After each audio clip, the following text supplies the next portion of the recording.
It's Ill Production.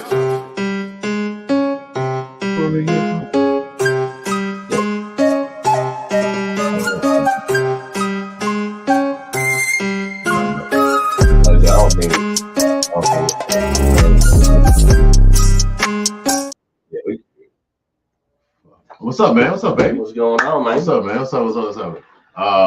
Man,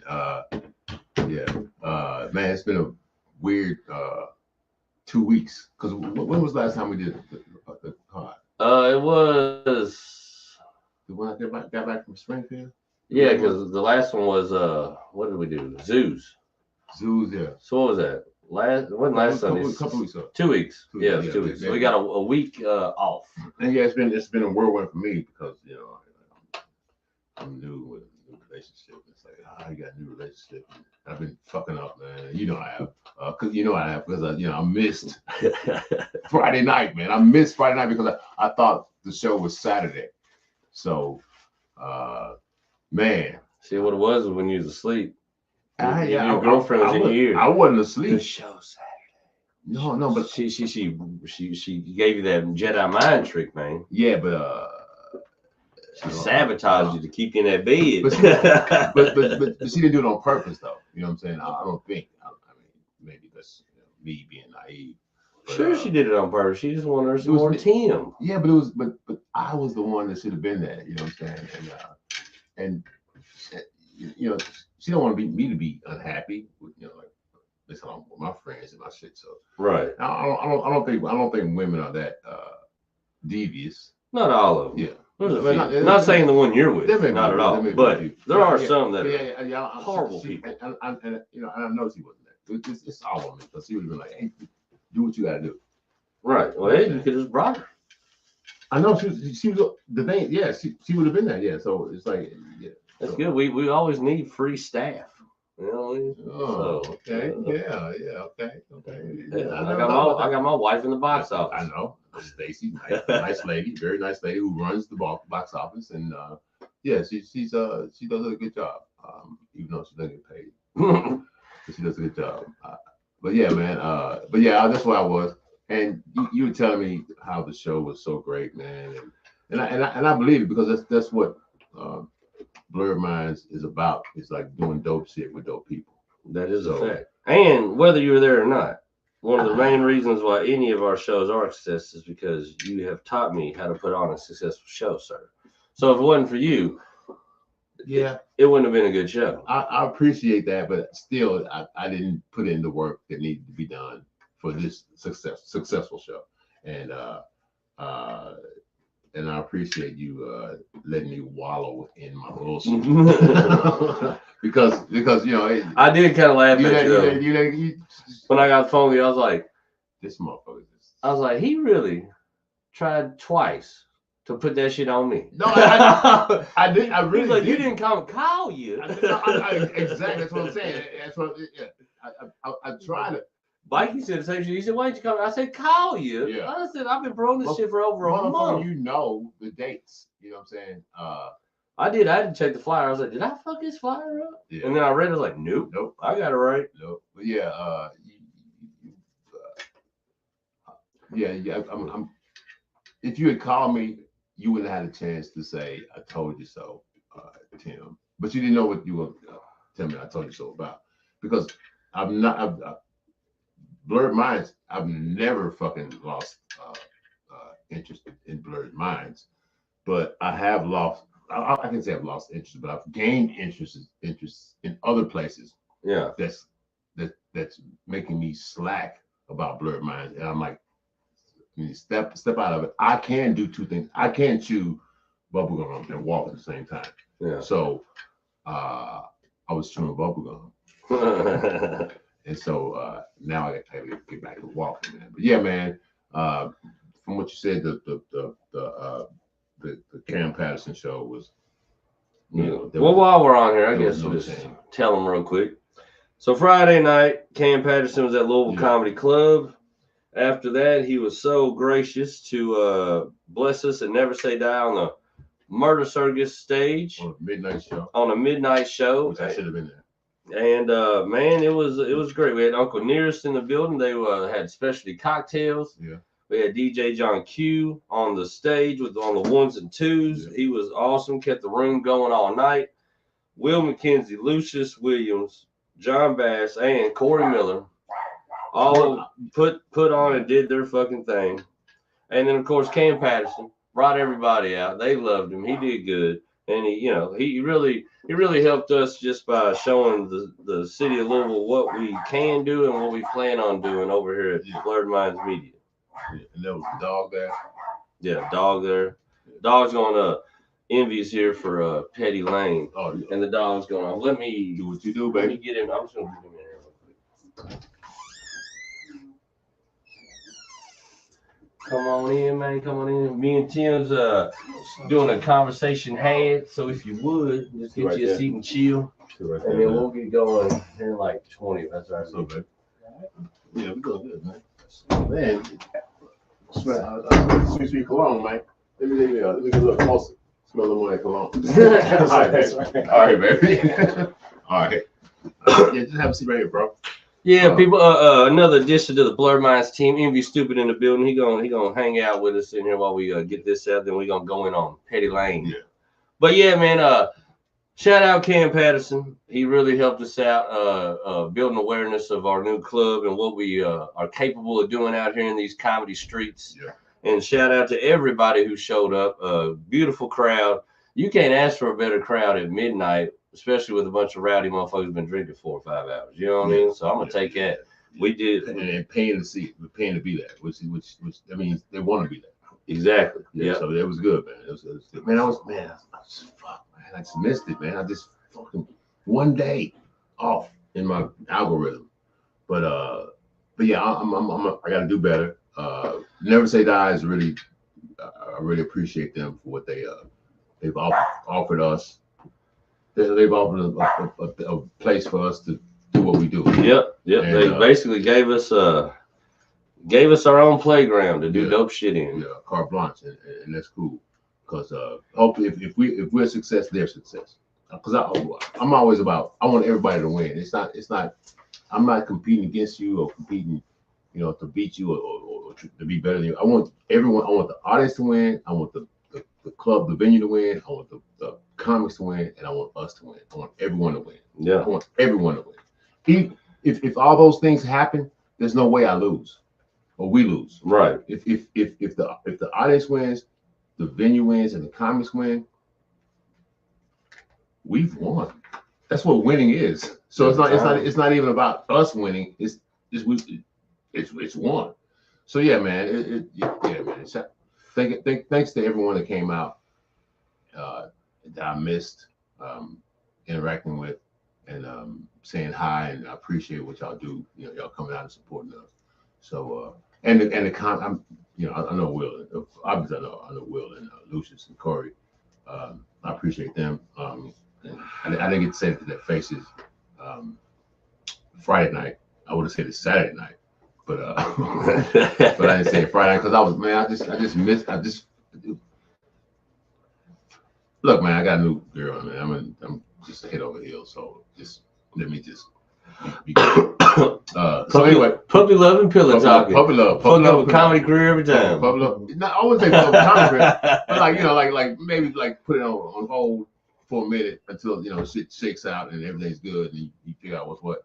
But yeah, man, and that's what I'm doing. But I need to do that at the same time. Stay engaged with what Blurred Minds is doing and stop missing details. How do you miss a fucking day, man? Anyway, my mea culpa. That was it. My mea culpa. Man, I'm glad you experienced what I should experience. Yeah. Well, the good thing is, man, that ain't no one-off. Oh no, it's not. We ain't doing no shit. I done booked 4 different weekends today. So and to be honest with you, I think we need to book us. We do need to do a regular Blurred Minds weekend, just me and you, just to see where we at as far as sustainability. You know what? Casey broke my heart too. Fucked me up last night at the show. His only critique on my set. He said, "Man, you seem like you had it too memorized. I said, oh no, don't tell me that. Oh shit. Which means get ready at the open mics. I'm going back to the lab, baby. All right. I gotta come up with some new. All right. If it seems too memorized, because I see that shit all the time myself as a view, Yeah, it's like and when you put on, and when you see him just going through the motions, it's whack. And if he's telling me that's what I look like, I refuse to be whack. That's what he's saying to you.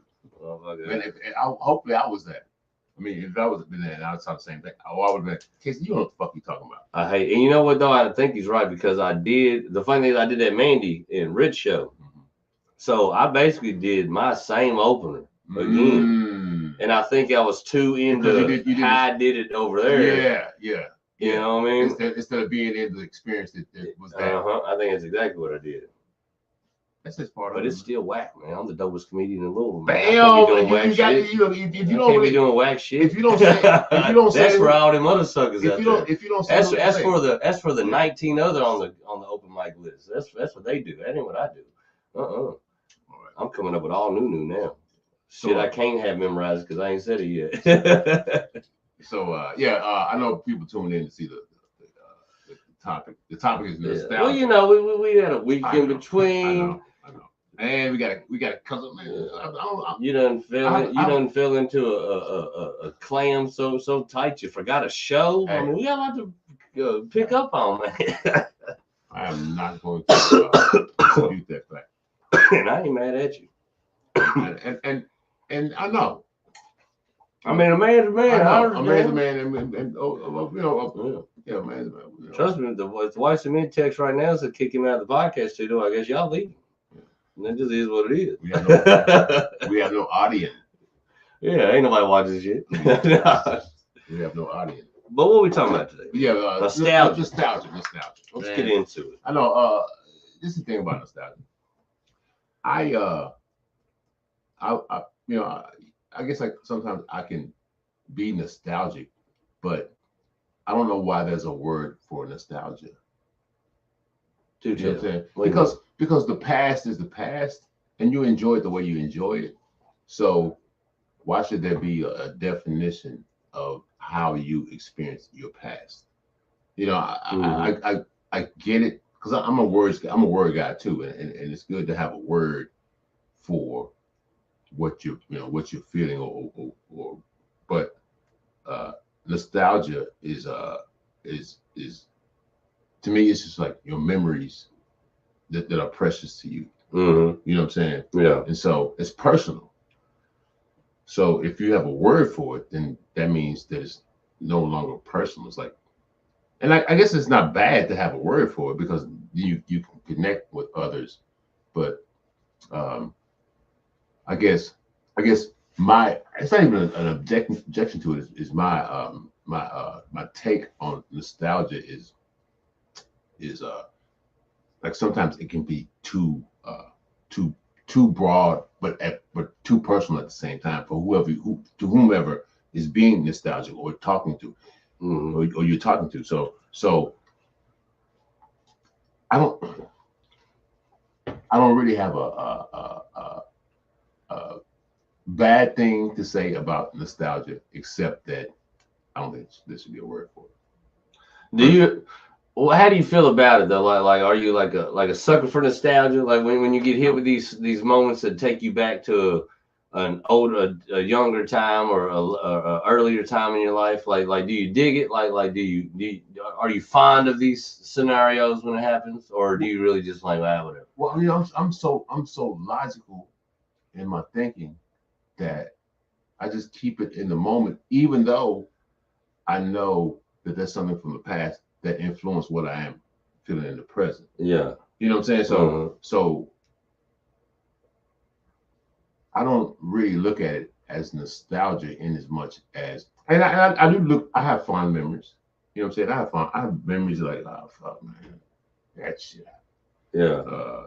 That bullshit.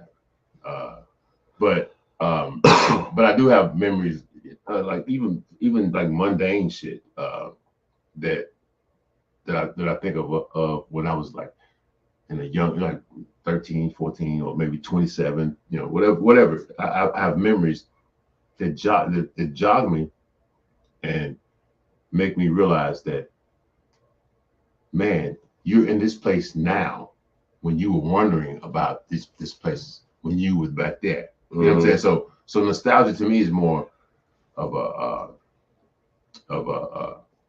confirmation of the present. Yeah. If that makes sense. Yeah. I mean, I don't know if it makes sense, but I'm saying that's what nostalgia to me is an exercise in valuing the present. Yeah. I get you. Okay. What do you think about nostalgia?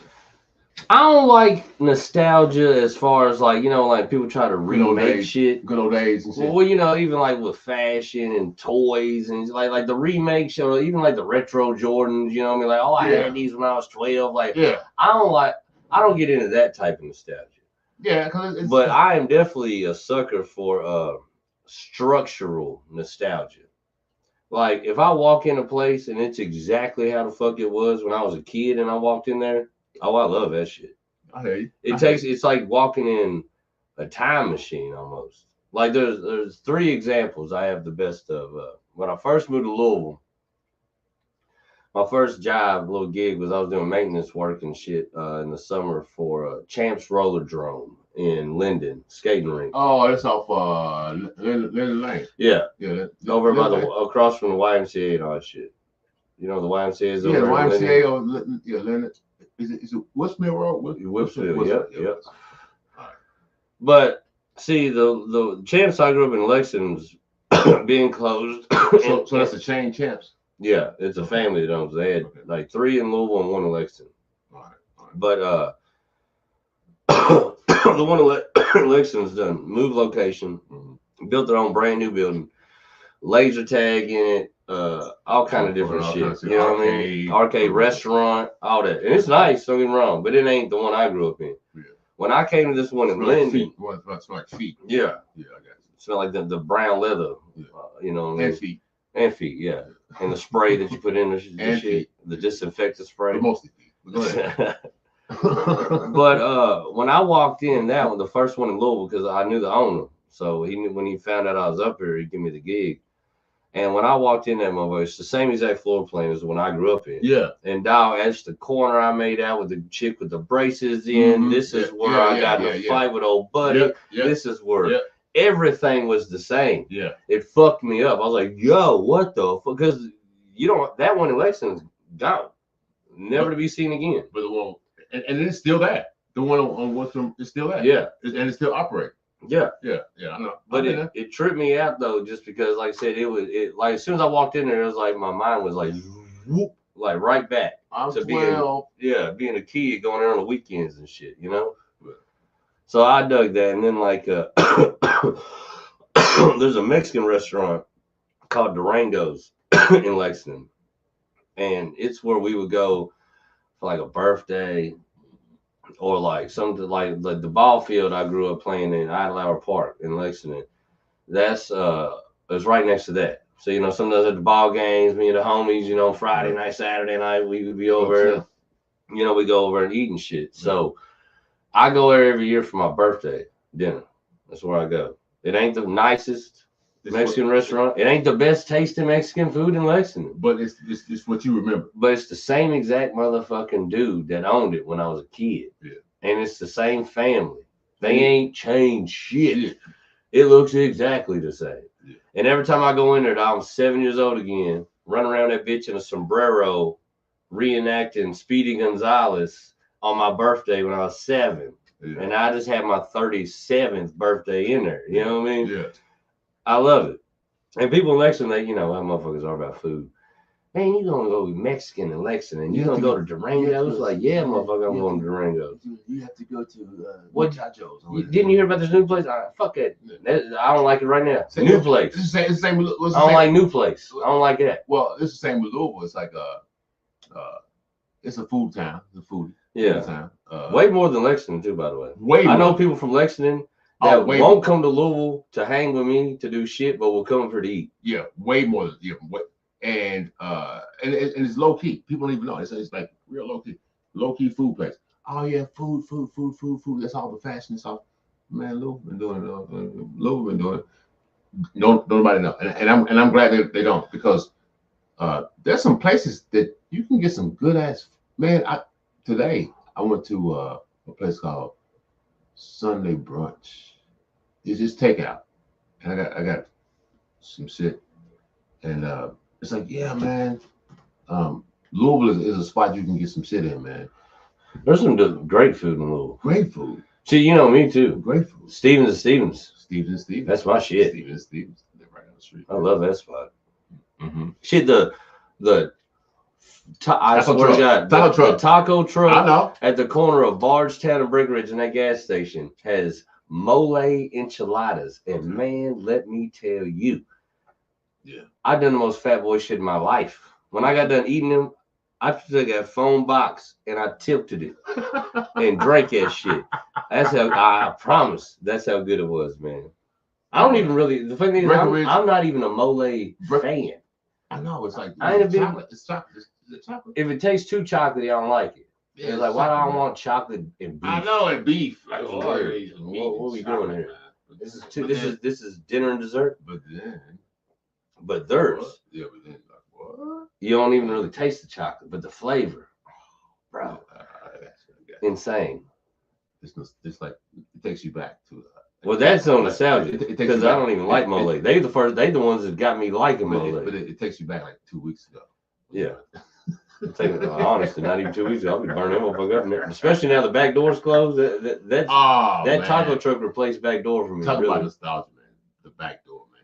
And the back door, that was a place when I first started coming up here in 1900 and 93, 94, about 93. 1993. Is that when you moved to Louisville, 93? No, I started coming up here then. Started getting to know the city, man. And so I came up in 1993. And I always came to the club. That's all I knew about. All I knew about Louisville was Comedy Caravan. Yeah. That's the only thing I knew, because I'm a comic. And it's like, that's all I know. It's the Comedy Caravan. So all I know is that area. Mm-hmm. You know what I'm saying? And the clientele and like who I connect with. So when I came up to Louisville, the people, and I say Louisville, and I always say, even in Nashville, I say Louisville, because in Nashville, we used to say Nashville, but then we let Louisville have it. Y'all can have Louisville, y'all can have it. So now it's Nashville, because we're so cosmopolitan.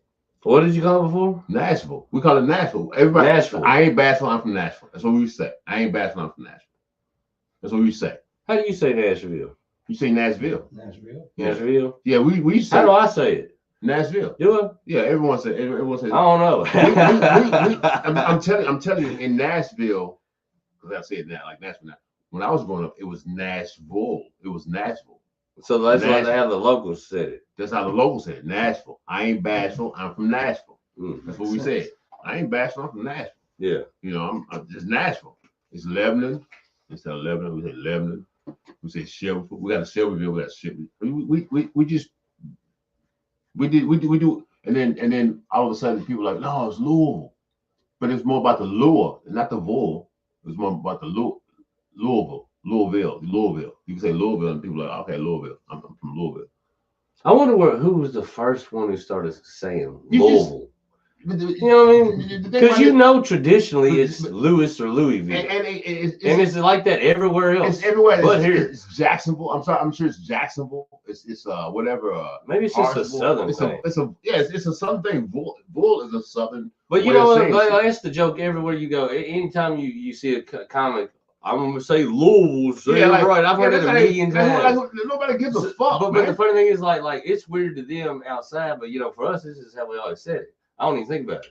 Like you had to tell me how to say Nashville. We used to say Nashville. We said Nashville. We didn't say Nashville. But I'm saying, I wonder if it's always just been in the dialect of Kentuckians to say it like that, or did one dude that was so fly one day be like Louisville, and everyone's like, huh? Yeah, I don't want to say Louisville either. What did he say? Who was that dude? It's a southern thing, man. I'm telling you, man. I believe we got to go. You know what's weird though, man? Whenever you go, like anytime there's a VILLE on something, it is up in the South. the locals, it's always full. It's not always Ville. It's always in the South. It's always full. So why did y'all change it? We didn't change it. Y'all took it over. Hey, it's not even the same place. Louisville just took it over. It's like all of a sudden, it's like everyone was saying, it's Louisville. It's Louisville. You know, I'm like, okay, it's Louisville. Mm-hmm. And we were like, okay, whatever, man. You know what's wild though, man? I wonder if I guess it's like this for everybody.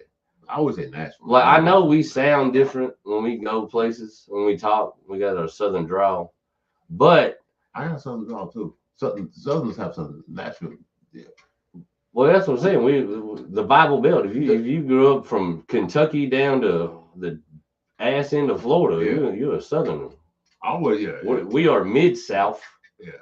We're the gateway to the South, but we're still South. I don't claim Midwest. I don't do motherfucking Midwest. Like, bitch, do we sound like we from Ohio, motherfucker? When we talk, I'll put it to you like this.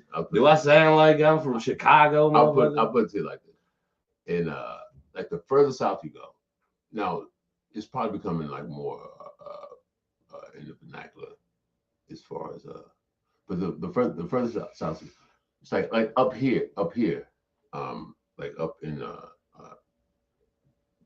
the top south, y'all are more country than we are, and it seems like y'all are trying to be more country than we are. I don't know. I don't know what this y'all shit is. I'm saying the people up top. I'm saying the people up top. The people up top. Nah, I ain't saying you. I'm saying the people up top. I'm just country by birth. Yeah, but I'm it's like but this is what I'm saying. How? Because I'm from Nashville, man, and the accent, the southern accent, is a little different. So we don't say come over her. We don't say that. Yeah. We say come over here. So it's like we have a more of a. Well, see, y'all got more of that like more of a refined. What do you call the Southern gentleman? Southern gentleman, yeah. The Southern gentleman vibe. See, we got the Yeah, hillbilly. y'all got the motherfucker. Come over her, motherfucker. Yeah. So yeah. And like in no books that I grew up, here and there don't rhyme, but up here they rhyme. But it's in pockets though. You ever heard motherfuckers from Alabama talk? But they don't say her. They got their kind of own thing.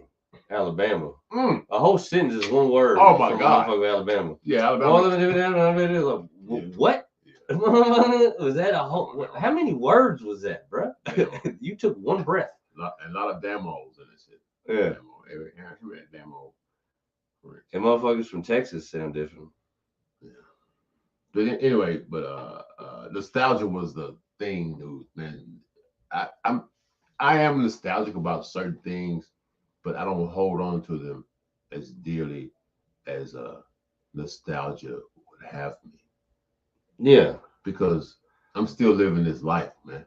Yeah. So I mean, I dig little blasts from the past and reminders, but at the same time, I'm still living this life, man. But at the same time, you know, like everything, eventually that skating rink will be gone. You know what? Eventually at Durango's will be gone. How about this conversation happened, and it may be. I mean, I may be looking back on it finally. Here's the truth: in like 10 years from now, you can watch a rerun of this. Yeah, and then that'll be nostalgia. Nostalgia. That's when we really unlock the Matrix. I remember we had that time. When you're nostalgic about a show about nostalgia. Yeah, I'm watching like what the fuck, and the tear coming out of my eye. Yeah, it's a close up. I don't even know who's filming, but yeah, it's crazy, man. Like, nostalgia is like, to me, it's like one of those things. Fuck nostalgia. I got a nostalgic kind of thing. Is there something like a food, like a flavor of something that you wanted, but you can't but you ain't found it, but you know in your mind what it tastes like? Yeah. But you ain't never found something like it again, because whatever it was, you can't get it, or you ain't got the recipe, what have you. You know what I mean? Or how about this? Is there a taste or a smell or situation that you feel like, man, this takes me back to like a place.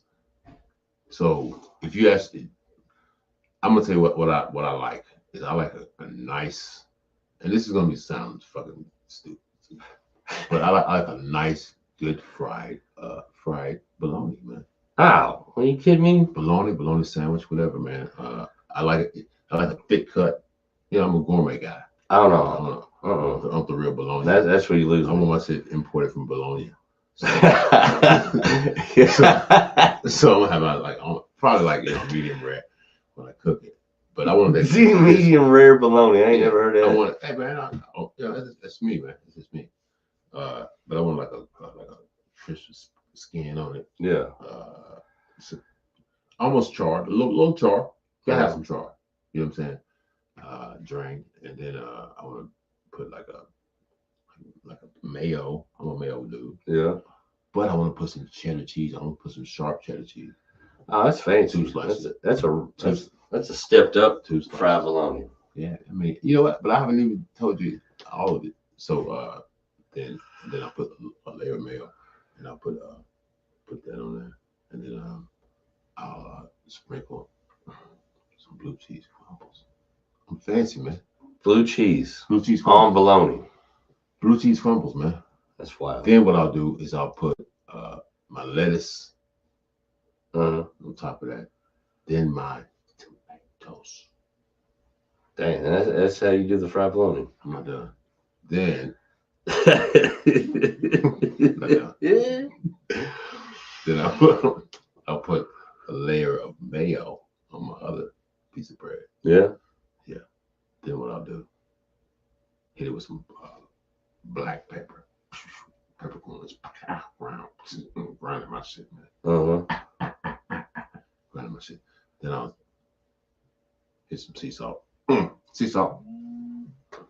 And that's it, huh? That's not even, no. Then I put that piece on top of the other one. And I'm making it the same. Right? Yeah. Yeah. And then I'll give it like a little compression.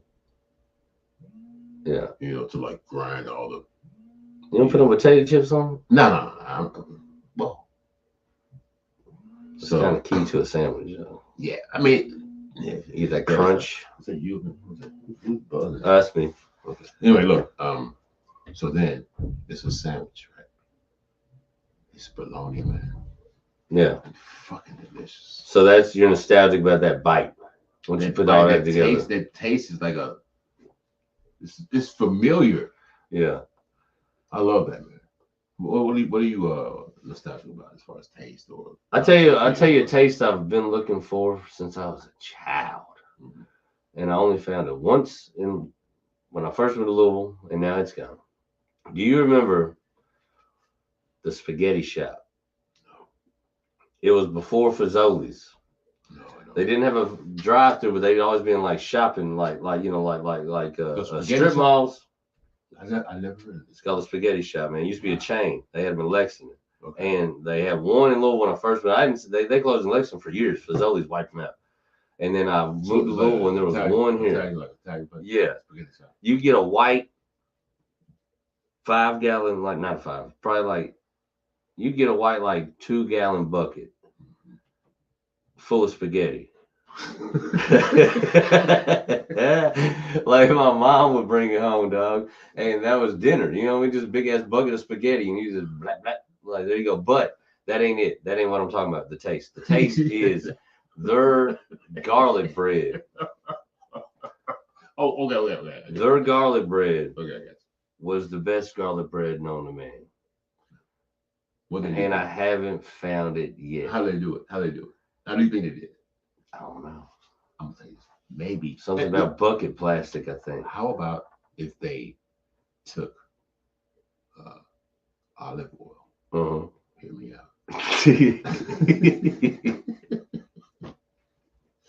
And they took cloves of garlic, roasted them slowly, maybe 2. They didn't do none of that. I think it was like just butter and garlic powder on some bread. I mean, this place is like affordable food. You know what I mean? Don't do that, man. They wasn't doing all that extra. But whatever it was. So have you found it in there? The closest thing I've ever found. It's close, but no cigar. You ever seen those garlic knots in the freezer section? I've heard of those, man. I've seen the garlic knots. But there's one brand that's I've like seen that, the Texas Toast brand. You know, the Texas Toast, frozen Texas Toast brand in the freezer. They got knots, man. They got knots, garlic knots, and they're close, but they still ain't. The audience members is their fire. But they are close. I get them all the time. Oh, there's an audience member. It's our first audience member. Anyway, I don't even yeah, usually if I make spaghetti, that's what I'm getting them. Anyway, man, it's nostalgia. It's nostalgia. This is gonna be an episode that people will be like, man, that was one that I need to go back and look at, man, because they were talking about nostalgia, and they're gonna be very nostalgic about the nostalgia. So they were like, hey, man, let me they're gonna type in nostalgia, or they're gonna be like, hey Siri, nostalgia, and this episode gonna come up and shit. Yeah. That's what it is, man. What do you think, man? You gonna sit in on Petty Lane? You getting out of there? I'm out the road. But our next episode, what are we talking about? I'll pick that one. You gotta pick this one. Okay, I'll pick it. Let's see. I'm gonna pick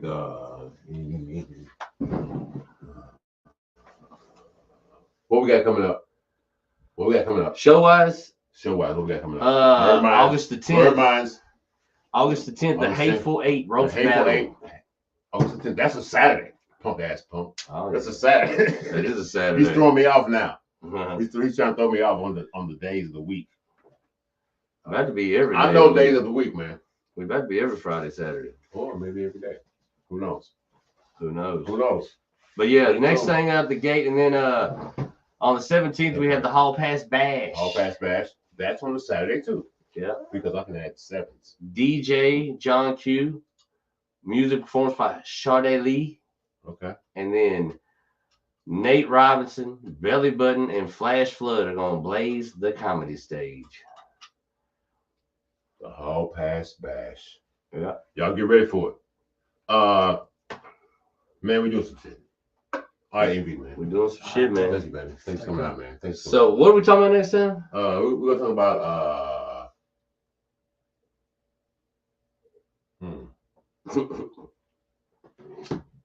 what would be interesting.